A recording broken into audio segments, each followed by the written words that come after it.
There's not a day goes by that I don't think about the one point that decided my race in 22. That's 26,000. Tonight at 5, Mandela Barnes tells News 3 Now why his campaign for governor will be different than his one for the United States Senate. And we'll bring you the new information we have about a deadly shooting in Beloit earlier this week. Plus, after a decade without a K-9 unit, one local police department is trying to establish a new one. How you can help. You're watching News 3 Now at 5. Well, good evening. Thanks for staying with us. News 3 Now's first warn weather team is tracking dangerously cold single-digit air temperatures and wind chills. Meteorologist Blaze Keller joins us now with when we can expect those temperatures to start bottoming out. Blaze? Tonight is when that Arctic air moves on in and sticks around through the weekend. So we're going to continue those alert days for not only Saturday, but Sunday as well. Ahead of that cold, we have the cold weather advisory in effect until 10 o'clock Sunday morning. And again, these are replacing wind chill alerts, but they essentially cover the same thing, the cold wind chills and the cold air temperatures. Right now we're at 24 in Madison as well as in Milwaukee, 16 in Marshfield, 14 in Eau Claire. We get into those single digits both above and below zero from Minneapolis back into parts of North Dakota. This is the Arctic air, so it's got a little bit of distance to travel. The cold front just now passing through Wisconsin means that colder air is now going to start to move on in. Again, we are expecting those wind chills to be cold tonight and stay cold as we wake up on Saturday and stay that way throughout the day as well. We're going to quickly turn to radar 3000, taken into Vernon County up near Viroqua, where we're starting to see just a little bit of snow move on in. That's going to continue to move into parts of the News 3 Now coverage area. We're going to talk more about the Arctic blast in the full forecast. All right, Blaze, thank you. This weekend's weather is having an impact on local events. The Zoo Lights at the Henry Vilas Zoo is canceled due to the dangerously cold air for tomorrow night and Sunday night. People with tickets will automatically receive refunds. The lights will reopen December 17th and run through the 23rd. Tickets are $12 a person, and kids under 3 get in for free. We have a link to this story at channel3000.com with all of the information. And you can track the forecast for yourself with our First Warn Weather app. It has hourly planners, road conditions, and radar. You can download it for free in your phone's app store. Just search WISC Weather. Now to continuing coverage of a homicide case that began in Dodgeville earlier this year. A court found 23-year-old Gavin Thompson currently lacks competency, but will likely regain it. Thompson is charged with multiple felonies, including 1 count of first-degree intentional homicide. Those charges stem from the death of 67-year-old Dorinda Segebrecht in July. A criminal complaint says Thompson entered her home, stabbed her, and then drove her body to Nebraska. He was arrested and taken back to Wisconsin. In September, his attorneys raised concerns about his competency. The court did not schedule an additional hearing today. We'll continue to follow this story and bring you updates. We have an update as well on a homicide that happened in Beloit this week. The Rock County Medical Examiner's Office has identified the victim as 25-year-old Ariana Phobes. The shooting happened just before 5:30 Wednesday night on Colony Court. That's near Beloit Memorial Hospital. First responders took Phobes to the hospital where she later died. Police haven't said what led to the shooting, but believe it was an isolated incident. They have not announced any arrests as of yet. Anyone with information is asked to call the non-emergency dispatch. Well, almost 1 year to the day since the Abundant Life Christian school shooting, the school is releasing a statement. This principal at the time of the shooting sat alongside the school's new principal to send their love to the victims of the victims' families and also thank those who stepped up to help. We also reflect on the tremendous outpouring of support that we received, not just from our church community, but from Madison and Dane County, around the state, and even across the nation and the world. We were well loved and cared for. And in the latest update on the case, the shooter's father, Jeffrey Ruppnow, moved to have the complaint against him dismissed. He's charged with 2 counts of selling a dangerous weapon to someone under 18 and 1 count of contributing to child delinquency. Online court records do not indicate when he will be in court next. Republican Senator Ron Johnson is asking the U.S. Justice Department to investigate allegations made by President Trump's Wisconsin attorney as it related to the 2020 election. Jim Troupis is charged with 11 felonies for advising President Trump as part of a plan to submit paperwork falsely claiming he won Wisconsin's presidential election. Now, earlier this week, Troupis accused the judge presiding over his case of misconduct. Specifically, Troupis said Judge John Hyland received help writing the order refusing to dismiss these charges from a retired judge whose son works for Hyland. Now, Troupis called on the judge to recuse himself. Hyland refused, saying he and his law clerk alone wrote the order in question. And we should note that Senator Johnson has ties to the case. Findings from the January 6th committee reveal that his chief of staff attempted to hand over fake electors for Wisconsin and Michigan to then Vice President Mike Pence's staff. Pence's staff rejected that. Senator Johnson has previously denied knowing about that. In his letter to Attorney General Pam Bondi, Senator Johnson urged the DOJ to review the allegations about that Troupis's attorney made. In his letter, it reads in part, quote, "It is difficult to understand how Hyland can make an impartial decision about these allegations when he is directly implicated." He also said Troupis is the victim of, quote, "blatant political bias." Troupis has a hearing on the case on Monday. Well, this week on For the Record, host Ellie LaLiberte speaks with one of the biggest names in the growing gubernatorial Democratic primary. That would be former Lieutenant Governor Mandela Barnes, who announced his candidacy at the beginning of the month. Barnes previously ran for the U.S. Senate against Senator Johnson in 2022, losing by roughly 27,000 votes. Now, I want to ask, too, after such a big race, what makes you think this time around will be different? I think often about the conversation that I had with Barack Obama after my election, after the 22 election, and he talked about the race he lost for Congress. He talked about what he did after. He got back into organizing, and that's exactly what I did. I've been working with a group called Power to the Polls. We've been focused on engaging new and infrequent voters, and we've worked to steadily increase turnout in the state. Go ahead, just hop. You can watch more of Ellie's interview with Mandela Barnes this Sunday morning at 10:30 on For the Record. Right now, the Mount Horeb Police Department is asking for your help. It's trying to bring canines back to the department. Our Tanisha Shaw talked to officers there in Tanisha.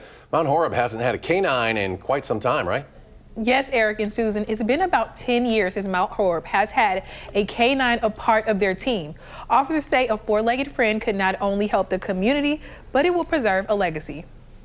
I think just about anybody that you talk to, they just know that a friendly canine face brings a smile to most people. Officer Blaine Hall and these canines that you see on the screen left an impact on Mount Horeb. I don't know how he did it by himself, but he made it work, and it took a ton of extra work outside of just his daily regimen. 24 years ago, Hall started to train and care for these canines for Mount Horeb's police department. His care went well beyond his 9 to 5. He did it by himself, so he paid out of pocket to not only adopt a dog. The first dog he actually had was adopted. It was more of a search and rescue dog, but then he fielded the rest of the things that were needed for a canine program out of pocket himself. Canines help officers with a lot.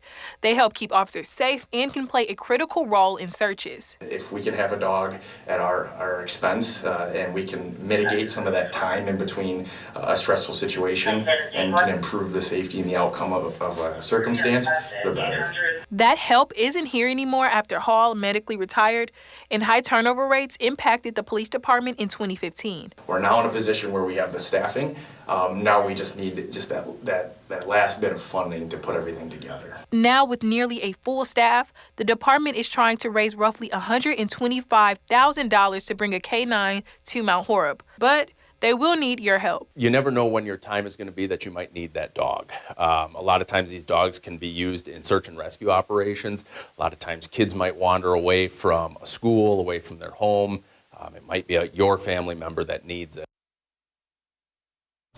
The $125,000 would cover the cost to buy the canine, training, and equipment for the dog.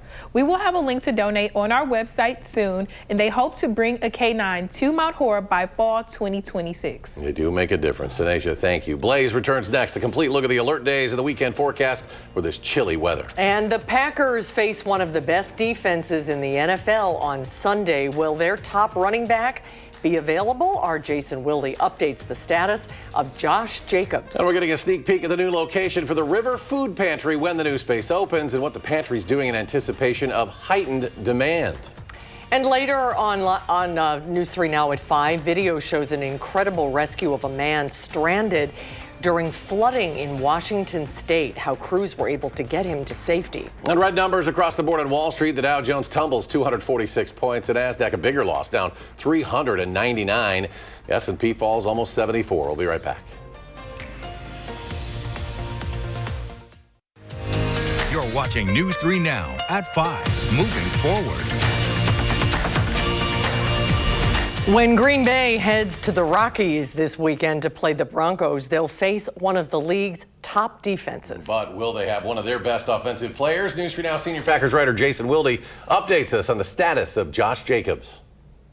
Josh Jacobs' status is in doubt for Sunday's matchup with the Denver Broncos in Denver. The Packers listing their star running back as questionable for the game with a knee injury that has bothered him for more than a month. They held him out of practice on Wednesday and on Thursday. He did do some things today in practice on Friday, some limited work. Whether or not he's able to go in Denver, Matt LaFleur believes it's important that if he's available, that he plays. Packers still have a couple of division games left to go later on in the season, but this one's a big one. And if Josh Jacobs has any say in it, he'll be playing against the Broncos. I always plan to play. They got to kind of tell me I can't play for me not to play. For me, that's where my head is at, but I'm also realistically just day-to-day right now. We'll have more on Jacob's status and everything else you need to get ready for Packers-Broncos on Sunday, a game you can watch right here on Channel 3 with a 3:25 kickoff on our website, channel3000.com. And while you're there, make sure you sign up for the Packers newsletter, which delivers that coverage directly to your inbox every single day. In Green Bay at Lambeau Field, Jason Wilde, channel3000.com. And as Jason just said, you can watch the game right here on WISC TV. Close to 60-degree temperatures expected at kickoff in Denver. The game is at 3:25 on Sunday. That sounds pretty good, doesn't it? A lot different than what we're going to get here. Blaze is back. A look at the first warn forecast. That's right. I think when they're in the 60s, we're going to feel like we're probably about 20 degrees below zero. So maybe we buy some last-minute tickets and head on out there and enjoy the warmth. That Arctic air moves in tonight, sending a few of us below zero underneath mostly cloudy conditions. A few flurries can't be ruled out. And this is the beginning of what is going to be our cold Arctic weekend. But the good news is by Monday, we're into the 20s, Tuesday 30s, 40s return by Wednesday and Thursday of next week. This weekend, though, alert day conditions because of those bitter cold temperatures and dangerously cold wind chills. Waking up Saturday, if you're up early, feeling 15 to 25 degrees below zero for a majority of southern Wisconsin. A few of us may be slightly warmer than that or feel slightly cooler than that. As we step ahead into Saturday afternoon, we're now at 3:30. It's still going to continue to feel as if we're only 10 to about 20, 25 degrees below zero. The heart of that Arctic air setting up as we go overnight into Sunday. If you're up early on Sunday, this is what it may feel like. 25 to 35 degrees below zero. Some spots, especially there towards higher elevated areas, maybe even close to 40 degrees below zero. With our overnight low slipping below zero and our winds remaining out of the northwest and that snow still on the ground, those northwesterly winds combined, especially with our overnight lows, could make frostbite set in within about 10 to 30 minutes based on the kind of frostbite and wind chill legend here provided to us by the National Weather Service. So as you're going outside this weekend, cover up as much skin as possible, especially where your skin is more thin, and limit your time and your pet's time outdoors, especially during those morning potty breaks. 5 degrees for a high temperature on Saturday. We're up to 8 on Sunday. We'll see more sunshine as the day goes on Saturday with plenty of sunshine on Sunday. The same Arctic high pressure system that's going to be moving on in is going to keep us quiet as we head into the weekend. High pressure systems really get stronger the colder we get. They feed on that cold air. So it's going to push all that snow and cloud cover off to our south throughout the evening and overnight hours on Saturday, leaving us with plenty of sunshine for the most part on Sunday. Because this high pressure system is strong, southwesterly winds on the backside of that high pressure system will be just as strong. So that's going to help warm up our temperatures out of those single digits into the 20s by Monday, further into the 30s by Tuesday. And the pattern that we've been underneath, the cooler than average pattern, is starting to break on down, and it looks like at least through Christmas, we got about a 50 to 60% chance of being warmer than average, as well as a lot of the United States being warmer than average. The reason is because a lot of low pressure systems are coming off out of the Pacific, and they're pushing all that warmer air across the Rockies, and that pushes the jet stream up, particularly in that part of the United States, back into Canada. So systems come in and then they exit into the Northeast instead of exiting over the last few weeks or so across the Midwest. So as long as that pattern continues, we're going to stay warmer than average. There's a look at your 7 and 10 day forecast. Again, single digits to 20s from the weekend to Monday, 30s by Tuesday. We might see a rain snow mix with temperatures in the upper 30s to low 40s Wednesday night into Thursday of next week. And then we'll cool, quote unquote, back down into those low 30s to round out next week going into the following weekend.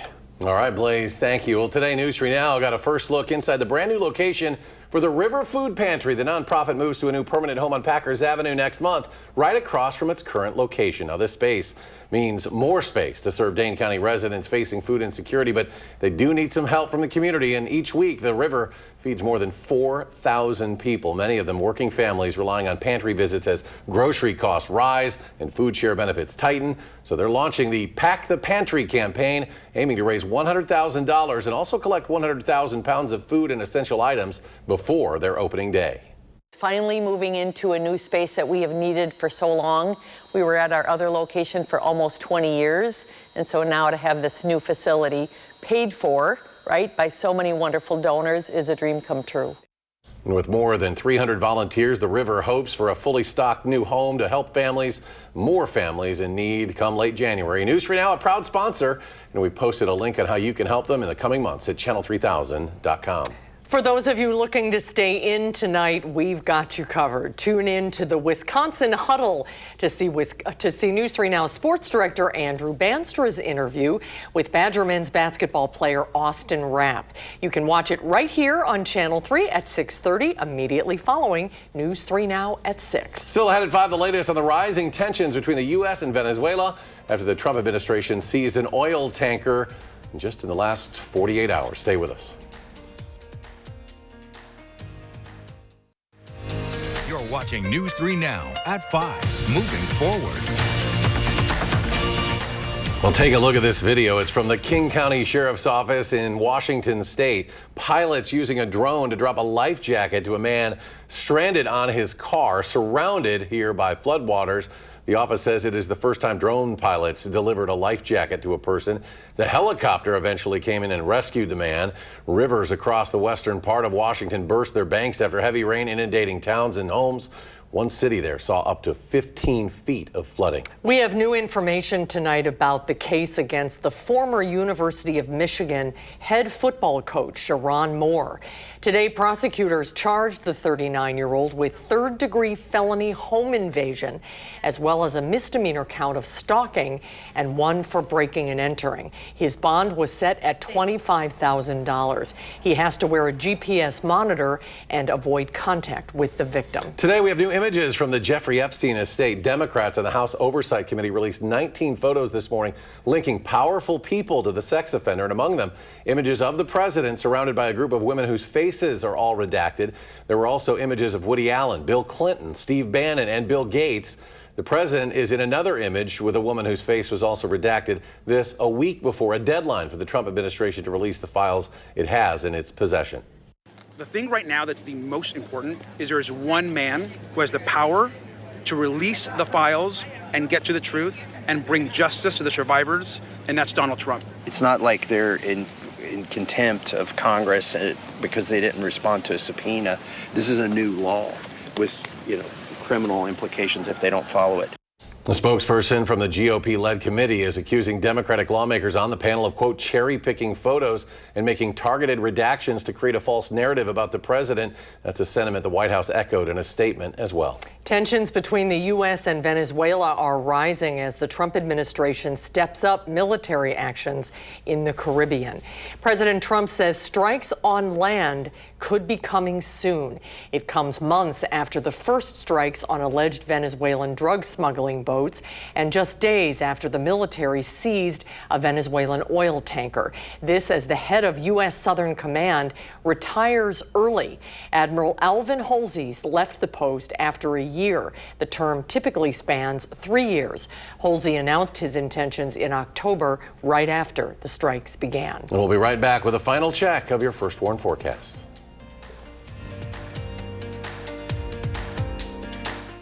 It's Friday night. Steve Hartman goes on the road to show us the healing powers of a bowl of gumbo. That's ahead on the CBS Evening News.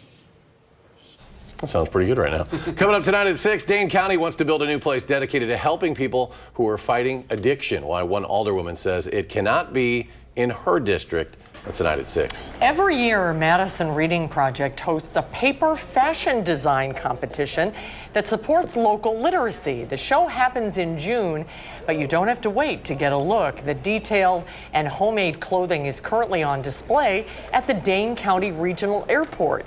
Each outfit has to be 90% paper. They're remarkable, aren't they? Travelers will see some of the best creativity from the 8 years Madison Reading Project has hosted this show. The theme for the 9th show will be announced next month. Pretty amazing what they can do. One more reason to fly out of Madison. Yeah. Blaze is back. You want to be wearing more than paper this weekend. I was going to say, paper's not going to keep you warm this weekend. Wind chills are going to quickly get cold this evening, slipping below zero right around 10 o'clock. And from there, we're only going to get colder. Single digits this weekend. Please make sure that you are staying warm. 20s return by next Monday. CBS Evening News is coming up next. We'll be back in 30 minutes for News 3 Now at 6. Have a good night, everybody. Stay warm.